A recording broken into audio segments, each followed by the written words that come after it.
Está um calor do cacete nesse país. E, infelizmente, eu não tô mais de férias.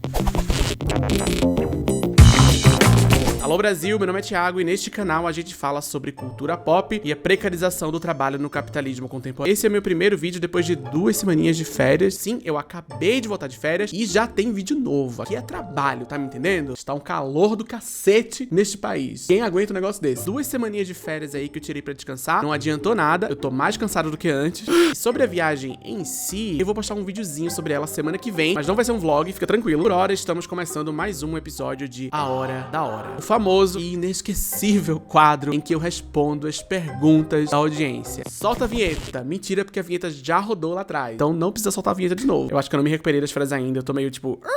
Mas antes de eu responder as perguntas, eu preciso falar com vocês sobre o patrocinador deste vídeo. Porque sem a EBAC, esta magia aqui não seria possível. E estamos em semana de Black Friday ainda. Não sei se você lembra disso. Sabendo disso, a EBAC tá com promoção em todos os cursos. Todos os cursos. Incluindo, mas não limitada, aos cursos de roteiro, fotografia e edição para filmes. Esses são os maiores descontos já anunciados na história da EBAC. Desde que o mundo é mundo. É a Black Friday garantida que só a EBAC oferece. E se você clicar agora no link que tá aqui na descrição e no comentário pinado aqui do vídeo, além de desfrutar de um descontaço em todos os cursos da EBAC, você vai poder usar também o meu cupom promocional Thiago Garante, tudo junto assim, bem bonitinho, que vai te dar um desconto de R$200 em todos os cursos da EBAC. As duas promoções são cumulativas, inclusive, você pode e deve usufruir das duas ao mesmo tempo. Vai lá e depois me conta. Agora sim, a gente vai pra elas. As perguntas, as dúvidas, as angústias, os questionamentos, os desesperos, as coisas que vocês reclamam pra mim, tudo que vocês mandar eu respondo. Tudo não, porque tudo é muita coisa. Mas eu selecionei sim algumas perguntas que eu acho que podem render respostas interessantes. Ou até mesmo mais perguntas. É isso que é interessante. Ainda mais nesse calor que tá nesse país.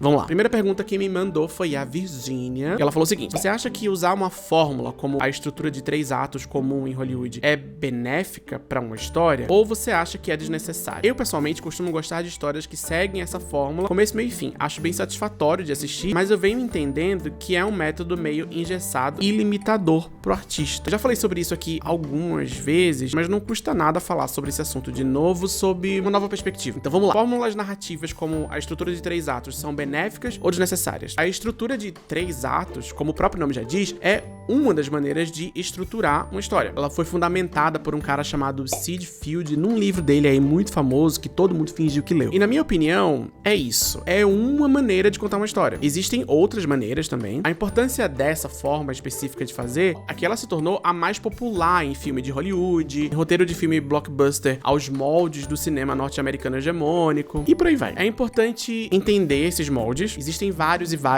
motivos que podem levar um molde específico a se tornar mais popular do que outros moldes. Não tem nada inerentemente errado em contar uma história nesses moldes ou em qualquer outro molde que seja. Inclusive, eu acho que para uma pessoa que tá aprendendo a escrever, esses moldes são extremamente úteis. É aquela conversinha que a gente ouve de vez em quando que diz que é importante a gente aprender as regras para que a gente desobedeça elas com consciência. A questão é que, às vezes, esses formatos são apresentados pra gente como os únicos possíveis. Ou então como os grandes vencedores da grande guerra de formatos. Que guerras são essas? Tipo, é assim que se faz em Hollywood, tem um motivo pra isso, apenas aceite. O motivo implícito seria de que esse formato, essa maneira de fazer, é a maneira superior. É assim que supostamente as melhores histórias são contadas. Mas melhor pra quem? Pra quem tá assistindo, pra quem tá fazendo, pro legado dessa história? E melhor sob qual parâmetro? Talvez esse melhor aí seja um melhor dentro da lógica de produção criativa do capitalismo industrial, onde tudo precisa ser replicado muitas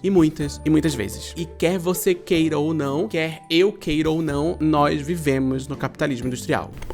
Para o bem ou para o mal. Minha crítica não é ao formato em si, à fórmula em si, mas sim a esse tipo de perspectiva centralizadora, homogênea e às vezes até meio anacrônica sobre os formatos. Porque o que acontece com bastante frequência é que, na tentativa de defender formatos específicos, vai ter gente tentando forçar a barra para encaixar, por exemplo, histórias que não foram escritas dentro da lógica do capitalismo industrial, tipo mitos antigos, lendas e religiões. Histórias que não foram contadas, concebidas histórias como uma narrativa de 3 atos. Mas de uma forma anacrônica, a gente olha para as histórias do passado e tenta encaixar elas nos moldes das histórias que foram escritas no presente. Tudo para construir uma ideia de que uma forma específica de contar a história é universal. E universal, minha gente, não existe. Só a Igreja Universal do Reino de Deus mesmo. Aliás, eu já falei sobre esse assunto várias vezes em diferentes perguntas espalhadas em diferentes vídeos. O pessoal pergunta tanto que eu acho que talvez eu devesse fazer um vídeo inteiro sobre esse assunto. O que vocês acham? Será? Vamos para a próxima pergunta neste calor. Gabriela perguntou o seguinte: você acha que Euforia tem salvação? Especialmente depois dos problemas com a outra série do Sam Levinson e as acusações de que esse diretor rouba os trabalhos de mulheres com menos projeção na mídia americana do que ele? Tá um calor do cacete. Puta que pariu, minha cara já tá brilhando de novo. Misericórdia, Jesus! Euforia tem salvação? Como alguém que assistiu essa série, eu acho que a pergunta é outra. A pergunta é: sobrou algum motivo pra gente assistir a 3ª temporada de Euforia quando a série voltar? Deixa eu ver se eu consigo explicar essa história toda de uma forma minimamente compreensível. Em setembro desse ano, a diretora e fotógrafa Petra Collins, não confundir com a brasileira Petra Costa, revelou pra uma revista húngara que trabalhou durante 5 meses na concepção da série Euforia, a convite do criador, o Sam Levinson, que chegou a dizer que a estética da série era inspirada nas fotos da Petra. E quando você olha pra essas fotos, dá pra ver que inspiração é até um eufemismo. O plano inicial era que a Petra Collins fosse contratada pra dirigir Euforia junto com o Sam Levinson, mas a fotógrafa foi demitida de última hora, supostamente por ser jovem demais. E ela conta pra essa revista húngara que chegou a criar um mundo inteiro pra série antes de ser demitida e que ficou em prantos quando ela assistiu uma cópia exata do seu trabalho quando a 1ª temporada da série estreou um ano depois. Essa história toda me deixou com um retrogosto meio ruim na boca. E diminuiu bastante o meu interesse pra assistir a temporada nova que tá pra estrear em 2025. Se é que estarei vivo em 2025, né? Tá um calor do cacete. Mas além disso, tem uma outra coisa também. A recepção da 2ª temporada de Euforia não foi lá grandes coisas. Teve bastante polêmica nos bastidores. Possivelmente a maior delas envolveu a atriz Barbie Ferreira, que teve sua participação na série bastante reduzida de uma temporada pra outra, supostamente depois de uma série de discussões entre ela e o Sam Levinson. Além disso, membros da equipe de filmagem e atores revelaram um clima não muito amigável nos bastidores, em especial por causa da quantidade absurda de horas consecutivas de trabalho. Tudo isso pro resultado final ser uma temporada, no mínimo, irregular. Não quero me comprometer. Eu adoro a Zendaya, eu adorei aquele episódio lá que ela corre desesperada. Eu gosto de Euforia, mas a real pra mim, é que a 2ª temporada da série ficou bem menos interessante do que a 1ª, pra mim. E eu não tenho lá muita confiança no Sam Levinson enquanto artista, então, sinceramente, não tô muito afim de voltar pra 3ª temporada não. Mas sei lá também, né? Vai ser em 2025 isso. Não sei nem se eu vou estar vivo em 2025, que dirá assistindo Euforia. Zendaya, neste calor do cacete. Próxima pergunta. A próxima pergunta é do Nicolas. Recentemente vi seu vídeo sobre a galera que usou fantasia de Capitão Pátria pra manifestação de extrema-direita, supremacia branca, nazifascismo nos Estados Unidos. E tu fez um ponto muito interessante de como a estética nazista foi praticamente genitora do cinema com figuras de poder, autoridade e pureza, devido a uma cineasta muito famosinha historicamente que fez propaganda pro Adolfinho. Qual seria a solução pra essa questão, visto que no mesmo vídeo você mostra obras mais recentes que são interpretadas pelo público de uma forma onde só a explicação do autor não basta?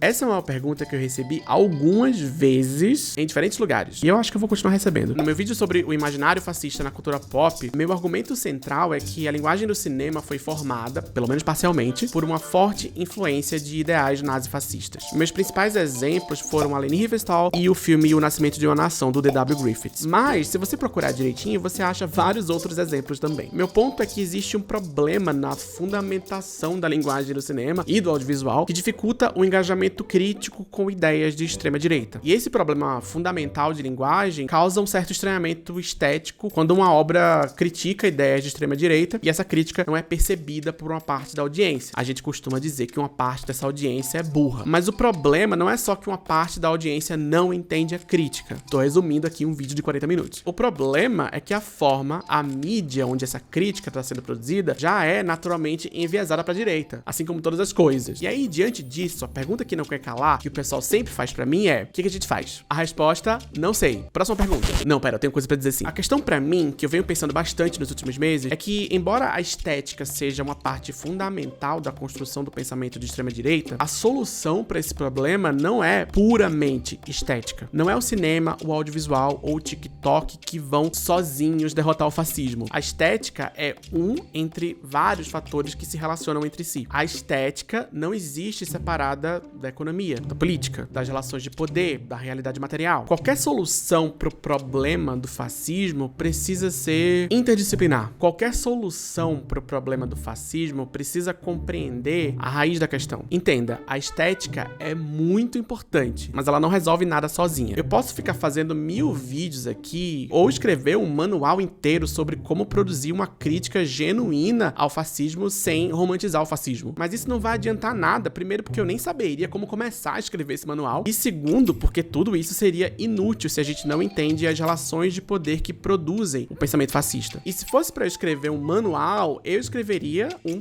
pequeno manual. Próxima pergunta. A próxima pergunta veio de uma pessoa chamada TX Bias. Não sei. Acredita que criadores de conteúdo sobre cinema e cultura pop podem ajudar a cativar o interesse do público brasileiro em produções nacionais? Poder pode. Será que deve? Será que é obrigação? Pensando aqui. Deixa eu ver como é que eu falo sobre isso. Cabe aos criadores de conteúdo sobre cinema, audiovisual, cultura pop cativar o interesse do público brasileiro em produções nacionais? De certa forma, cabe, mas isso não basta. Quer dizer, eu acredito que é sim parte do meu papel falar sobre cinema nacional, sobre quadrinhos nacionais, sobre literatura nacional, valorizar as produções nacionais e educar o meu público sobre o audiovisual, sobre a cultura pop produzidos no Brasil. Eu tenho, inclusive, alguns projetos relacionados a isso que eu quero começar a fazer a partir do ano que vem. A questão é que mesmo se todos os criadores de conteúdo sobre cinema, sobre o audiovisual brasileiro, unirem suas forças para valorizar o cinema nacional, o que por si só já é um objetivo bem ambicioso, isso ainda assim não seria o suficiente. O que garante que mais pessoas assistam filmes nacionais é investimento público, inclusive. A meu ver, isso é papel do Estado. Nenhum cinema que se preze sobrevive sem investimento do Estado. O cinema de Hollywood só é o que é porque o Estado americano investe no cinema local. Isso inclui também a distribuição desses filmes ao redor do mundo. A gente não assiste filme de Hollywood simplesmente porque é o melhor que a arte cinematográfica tem a oferecer. Pode até ser em alguns casos, mas na maior parte do tempo a gente assiste porque é o que tem pra hoje. Porque existe investimento em marketing, distribuição e em construção de consenso de que aquele filme, de que aquela obra é o que vale o seu tempo, o seu dinheiro, o seu engajamento.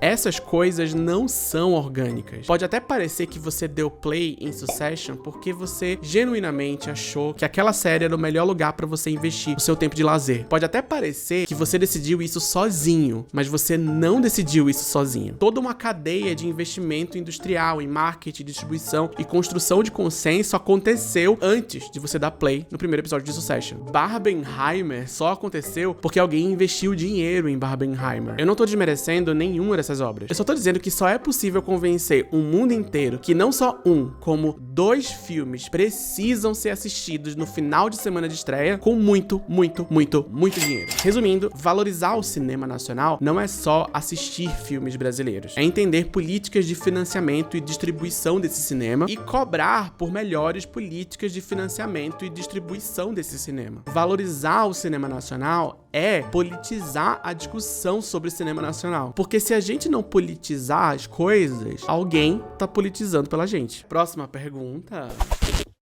Por que o Homem-Aranha capturou o seu imaginário de um jeito que Cavaleiros do Zodíaco não capturou ou Asa Noturna não capturou? Eu tenho 3 respostas pra essa pergunta. Quer dizer, 3 não. Quantas? Eu tenho 2 respostas pra essa pergunta. A primeira tem a ver com o Homem-Aranha em si, o personagem. O Homem-Aranha é muito relacionável. Claro, todo mundo sabe disso. Ele é o herói que tem contas a pagar. Mas ele é também o herói que circula pela cidade, que é jovem, que tem um grupo de amigos também jovens, que precisa conciliar a vida pessoal com a vida de herói e tudo mais. essa vida pessoal dele, que aparece nos quadrinhos e na maioria das adaptações, é uma vida comum, mundana. Ele tá fazendo coisas que eu também faço, ou que eu também faria. Ele tá saindo com os amigos, ele tá andando pela cidade, tá comendo uma pizza, tá na fila da lotérica. Pra mim, quando eu era criança, era muito fácil imaginar que no meio da minha vida mundana, eu também poderia fazer algo fantástico. Salvar o mundo ou uma pessoa. E aí, enquanto eu esperava o ônibus pra ir pra escola, naquele momento de tédio, a minha mente imaginava que eu também poderia, a qualquer momento, tirar um uniforme da mochila, vestir esse uniforme e enfrentar um monstro muito poderoso. Tudo isso antes de pegar meu ônibus. Eu tinha a sensação de que eu também poderia ser incrível, igual o Homem-Aranha, porque eu conseguia enxergar esses pequenos momentos incríveis na minha vida cotidiana. Enquanto eu esperava o ônibus, enquanto eu andava pela cidade, enquanto eu também estava na fila da lotérica. Dá pra estender essa resposta para vários outros elementos que compõem esse personagem. A origem pobre dele, o uniforme que cobre o corpo inteiro e facilita para qualquer pessoa se projetar naquele personagem. Mas pra mim, essa historinha do ponto de ônibus sempre foi o aspecto mais relacionável. Mas lembra que eu falei que eu tinha duas respostas? Pois é, eu tenho duas respostas. A outra resposta é a do acesso. Eu tive acesso às histórias do Homem-Aranha porque eu tinha uns gibis velhos do Homem-Aranha em casa, que eram da minha mãe. Eu tive a oportunidade de me apaixonar por esse personagem. Ele tava ali, disponível pra mim. Uma vez apaixonado por essas histórias, eu pude acessar também os sebos que tinham no centro da cidade onde eu morava, que vendiam vários gibis antigos, incluindo gibis antigos do Homem-Aranha a preços acessíveis pra época. Era tipo R$1 o gibi. Então eu juntava umas moedinhas e conseguia comprar pelo menos um gibi antigo todo mês. Às vezes 3 gibis por R$2 ou algo do tipo. E aí eu ficava lendo e relendo e relendo e relendo aquele gibi várias e várias e várias vezes. Eu tô falando isso também porque a pergunta cita Cavaleiros do Zodíaco, que também foi uma obsessão minha quando eu era criança. E que poderia ter se tornado uma obsessão maior anos depois, até hoje. Mas por vários motivos isso não aconteceu, ou pelo menos não aconteceu numa proporção comparável à minha obsessão pelo Homem-Aranha. Porque apesar desse anime passar na TV aberta, tinha uma limitação de horário também. Eu não podia assistir a qualquer hora, eu dependia da grade de horário da emissora, da disponibilidade dos episódios. Quem não lembra que toda vez que Seiya chegava na porra da Casa de Leão, o anime voltava pro começo e a gente não sabia o que acontece depois lá da Casa de Leão. Além disso, os mangás que deram origem ao anime ainda não estavam disponíveis no Brasil naquela época, e quando eles ficaram disponíveis, os preços já não eram mais tão acessíveis, ainda mais comparando com o gibi velho do Homem-Aranha do sebo no centro da cidade. Meu ponto é, existe um aspecto material relacionado às nossas paixões. A gente discute muito sobre o que tem numa história que torna ela relacionável para uma grande audiência. E essa discussão é muito focada nos aspectos estéticos, artísticos, criativos e às vezes até meio místico dessas histórias. Aspectos perfeitamente válidos. As pessoas gostam do Homem-Aranha porque ele é pobre e a maioria das pessoas é pobre, é por isso que todo mundo gosta do Homem-Aranha. Mas uma grande parte da apreciação, da construção de gosto e de paixões também acontece por causa de acesso, porque grandes estúdios produzem adaptações caríssimas desse personagem pro cinema e pra TV, e por causa disso esse personagem se torna acessível para que crianças do mundo inteiro se apaixonem por ele. As duas coisas, a estética e o acesso, são explicações válidas. As duas coisas são verdade e as duas coisas precisam ser levadas em consideração.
Eu sei que esse vídeo tá mais curto do que o de costume, eu acho, e o motivo disso é que eu tô preparando não só um, como 2 vídeo-ensaios do jeito que vocês gostam, pra postar antes do final do ano. Antes do final do ano, hein? Tô prometendo aqui. Enquanto isso, eu tenho um favor muito sério pra pedir pra vocês. O seu engajamento. Curte o vídeo, deixa um like, se inscreve no canal, todo esse babado, e principalmente deixa um comentário. Qualquer coisa que você quiser pra dar aquela fortalecida. E como sempre, se você não sabe o que comentar, eu vou deixar uma palavrinha secreta pra você escrever aqui e pra eu saber direitinho quem foi que assistiu o vídeo até o final. A palavra é, na verdade, 2 palavras. Tio Sam. Quem entendeu, entendeu. Escreve aqui, Tio Sam, que eu vou saber. Porque eu conheço e sei